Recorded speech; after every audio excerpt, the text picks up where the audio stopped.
আসসালামু আলাইকুম রহমতুল্লাহ বারাকাত। কুকুরের বাচ্চা দেখছেন? দেখেন নাই? চলুন দেখালন। কুকুর যে ঘেউ ঘেউ করে সেটা শুনছেন? শুনেন নাই? এই লন দেখালন। এটা কুকুরের বাচ্চার মতন ঘেউ ঘেউ করে। ক্যানভাসার দেখছেন না বাসের মধ্যে? দেখেন নাই? এই লন দেখালন ক্যানভাসার। তারা আপনার বাসের ক্যানভাসারের জন্য সম্ভবত চাকরিতে আবেদন করছিল, কিন্তু তারা সেখানে চাকরি না পেয়ে ভুলে তারা সাংবাদিকতার পেশায় ঢুকে গেছে। এই জন্য কুকুরের মতন দৌড়ায় আর ঘেউ ঘেউ করে, আর বাংলাদেশ নিয়ে শুধু নেগেটিভ কথা বলে, শুধু মিথ্যা প্রচারণা করে। এই ক্যানভাসারে দেখেন না, সত্য মিথ্যা একবারে মিক্স করে এমনভাবে বলে যে একবার বিশ্বাস করতে হয়, মানে বিশ্বাস করে তারপর নাকি ওষুধ কিনে। এই সমস্ত ক্যানভাসারগুলো, এই সমস্ত কুকুরগুলো, এই সমস্ত আকার নিউজগুলোও কিন্তু এই বাংলাদেশের মধ্যে কিছু আওয়ামী লীগের সমর্থক আছে, কর্মী আছে, কর্মী তারাই বিশ্বাস করে, আর কোনো মানুষ এদের নিউজ বিশ্বাস করে না। বাংলাদেশের মধ্যে যেটা না হয়, যেটা হওয়ার সম্ভাবনাও খুব কম, এবং যেটা হয় নাই, এই সমস্ত কিছু নিয়ে ওরা নিউজ করে।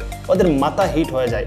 ওরা বাথরুমে গেলেও কিন্তু শুধু বাংলাদেশ করে, মানে বাংলাদেশের টেনশন ওদের ঘুম আসে না। ওরা ঘুমাতে গেলেও ওদের ঘুম আসে না বাংলাদেশ নিয়ে। ওরা পেশাব করতে গেলে ওদের পেশাব আসে না এই বাংলাদেশের কারণে। বাংলাদেশ নিয়ে ওদেরকে নিউজ করতে হবে, মিথ্যা নিউজ। এবং তারা খেতে গেলে সেখানেও তারা ভালো করে পেট ভরে খেতে পারে না। ওই যে বাংলাদেশ, ওদের একটাই টপিক বাংলাদেশের মধ্যে কি হচ্ছে, কি না হচ্ছে, আবার কি হবে, কি না হবে, এই সমস্ত কিছু নিয়ে, যেটা বাংলাদেশের ইতিহাসে কখনো না হওয়ার সম্ভাবনায় বেশি হবেও না, ওই সমস্ত নিউজ নিয়ে ওদের মাথা ব্যথা। ওদের এত প্রচণ্ড পরিমাণে মাথা ব্যথা যে ওরা যদি বাংলাদেশ বিরুদ্ধে ওরা নিউজ না করে, তাহলে ওদের নিউজই ভাইরাল হয় না, ওদের নিউজই মানুষ দেখে না। এই জন্য শুধু বাংলাদেশ নিয়ে ওদের মাথা ব্যথাটা একটু বেশি। কারণ ওই যে ডক্টর ইউনূস, সে বাইডেনের সাথে একটু কোলাকুলি করছে, তো বাইডেন একটু হাসি দিচ্ছে, ডক্টর ইউনূসও হাসি দিচ্ছে। এই নিয়ে তো ভাই ওদের অনেক মাথা ব্যথা। কেন মাথা ব্যথা জানেন? কারণ হলো ওদের সরকার যা ছিল, শেখ হাসিনা সরকার, সে তো বাইডেনের সাথে, সে তো 15 বছর ধরে কোনো আমেরিকার কোনো প্রেসিডেন্টের সাথেই তার কোনো সাক্ষাৎ হয় নাই। যাও একটা হয়েছিল, আপনার সেলফি একটা তুলছে, তো সেলফি সেই তুলাটাই ছিল সে আওয়ামী লীগের কাছে অনেক কিছু। শেখ হাসিনা সরকার, তাদের লিডার, এতদিন হয়ে গেল সরকার ছিল, দেখা করতে পারে নাই। এখন ডক্টর ইউনূস মাত্র কয়দিন হয়েছে আইসে, সে দেখা করে ফেলছে। ওদের মাথায় ব্যথা ভাই, মাথায় ব্যথা, প্রচুর পরিমাণ মাথা ব্যথা। ওদের খাওয়া নাই, দাওয়া নাই, ঘুম নাই, আপনার বাড়ি ঘরে যেতে পারে না, কোনো কিছু করতে পারতেছে না। হাগা পেশাব যাই কিছু আছে সব কিছু বন্ধ হয়ে গেছে বাংলাদেশের বিরুদ্ধে নিউজ করতে। এরপরও ওদের মাথা ব্যথা কমে না। এই বেচারাগুলা বাংলাদেশের মধ্যে হিন্দুদের উপর কিছু হিন্দু বাড়িতে আক্রমণ হয়েছে রাজনৈতিক কারণে। কারণ শেখ হাসিনার সময় তারা বাংলাদেশের মানুষদেরকে আক্রমণ করছে, অত্যাচার করছে। এখন যেহেতু শেখ হাসিনা নেই, তাদের উপরে কিছু মানুষ রাগে আক্রমণ করছে। তারা এই কয়েকটা নিউজকে আপনার খুব বিরাট আকারে, বড় আকারে ইন্ডিয়াতে তারা প্রকাশ করলো। ইন্ডিয়ার যে মানুষ আসে তাদেরকে বাংলাদেশ সম্পর্কে নেগেটিভ ধারণা দেওয়ার জন্য তারা এই সমস্ত নিউজগুলো তৈরি করে। বাংলাদেশের ইতিহাসে কি হবে না হবে ভাই, ভবিষ্যতে দেখা যাবে। তারা ওই সমস্ত কিছু নিউজ করতেছে। বাইডেনের সাথে কি জন্য ছবি তুললো, এই জন্য সে বলতেছে ডক্টর ইউনূস সে বাইডেনের কথায় উঠে বসে, খাড়াতে গেলে খাড়াই, বসতে বলে বসে। আরে ভাই, সে যদি বসতে বললে বসে, খাড়াতে বলে খাড়ে, খারক না।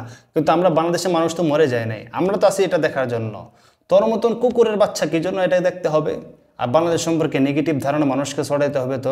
তোর মতো কুকুরের বাচ্চাকে বাংলাদেশের সরকারকে, বাংলাদেশের মানুষকে তোকে আপনার ইজারা দিয়ে রাখছে বাংলাদেশের মানুষকে তোকে টাকা দিয়ে কিনছে নাকি যে তুই বাংলাদেশ সম্পর্কে এই সমস্ত উল্টাপাল্টা নিউজ কর? তোকে যারা কিনছে, তোর আওয়ামী লীগের যে লোকেরা কিনছে, তাদের সামনে এই সমস্ত নিউজ কর। আমাদের সামনে কেন তোর এই সমস্ত আউল তাউল নিউজ আসবে? তারপর সে একটা কমেন্ট করলো, সে হলো ইলিশ নিয়ে। আহারে ইলিশ নেওয়ার জন্য তারা পায়ে ধরলি বেটা, ইলিশ নেওয়ার জন্য তারা অনেক পায়ে দিলি, কান্নাকাটি করলি। বাংলাদেশ সরকার একটু যাই হোক একটু ভালোবাসা হয়তো বা তাদেরকে একটু দিছে, যে তোদের দেশে ইলিশের দাম বাইরে গেছে, বাংলাদেশে ইলিশ পাওয়া যাচ্ছে না, একটু মানবতার খাতিরে তোরা দিল। কিন্তু তুই এটি কী করলি যে তোরা ইলিশ ছাড়াই চলতে পারবি? ভাই, ইলিশ যাওয়ার আগে তুই কেন বললি না? তোদের ইলিশ দরকার নাই, আমরা নিব না? তো সরকারের না করতি যে হ্যাঁ আমাদের ইলিশ দরকার নাই, তো সরকার কেন নিল? এখন তুই যদি বলস যে হ্যাঁ ডলারের জন্য, ঠিক আছে, আমরা ডলারের জন্য তোদের কাছে ইলিশ বিক্রি করছি, তোরা না নিতে ইলিশ, তাহলে তো আমরা জোর করে তোদের কাছে বিক্রি করতে পারতাম না। তোরা যে নেওয়ার জন্য উদ্গ্রীব হয়ে আসছিলি, নেওয়ার জন্য পায়ে ধরছিলি, সেটা মনে নাই। শুধু বাংলাদেশ নিয়ে উল্টা পাল্টা নিউজ করলেই চলবে বেটা? এই দালালি করিস না, বাংলাদেশের মানুষের বিরুদ্ধে এই উল্টা পাল্টা মন্তব্য করিস না।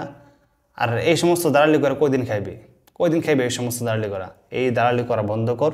শেখ হাসিনার পক্ষে দাঁড়ালি করস, আর যার পক্ষে দাঁড়ালি করস দাঁড়ালি করা বন্ধ কর। নিজের দেশের মধ্যে কি হইতেছে না হইতেছে, নিজের দেশের মধ্যে যে অনেক মুসলমানদেরকে বাড়ি ছাড়া করতেছে, ওই সমস্ত নিউজ তোরা কর। তোরা বাংলাদেশের মানুষ নিয়ে তো মাথা কামানোর দরকার নাই। বাংলাদেশের মানুষের টেনশন বাংলাদেশের মানুষই করবে, বাংলাদেশের সরকার করবে, তোদেরকে এত টেনশন করার দরকার নাই। তোদেরকে মানুষ ইজারা দেয় নাই, যে তোদেরকে মানুষ ভাড়া রাখে নাই ভাড়াটা হিসেবে যে তোরা বাংলাদেশে উল্টাপাল্টা নিউজ প্রকাশ করবি, বাংলাদেশের মানুষের চিন্তা ধারণা নিয়ে তোরা খেলাধুলা করবি, এজন্য তোদেরকে মানুষ ভাড়া দেয় না। আর বাংলাদেশের মধ্যে কিছু ছাগল পাগল আছে, ওদের নিউজগুলোকে বিশ্বাস করে, এই নিউজগুলোকে বিশ্বাস করে, তারপরে একটু মনের মধ্যে সাময়িক কিছু স্বস্তি পায়, হ্যাঁ যাক তাহলে তো এটা আমরার পক্ষে নিউজটা আসতে। এই জন্য বাংলাদেশের কিছু ছাগল পাগল ওদের নিউজগুলোকেও শেয়ার করে। তো প্রিয় দর্শক, আজকের ভিডিওটা পর্যন্তই বিদায় নিচ্ছি এখান থেকে। আসসালামু আলাইকুম ওয়া রাহমাতুল্লাহি ওয়া বারাকাতুহু।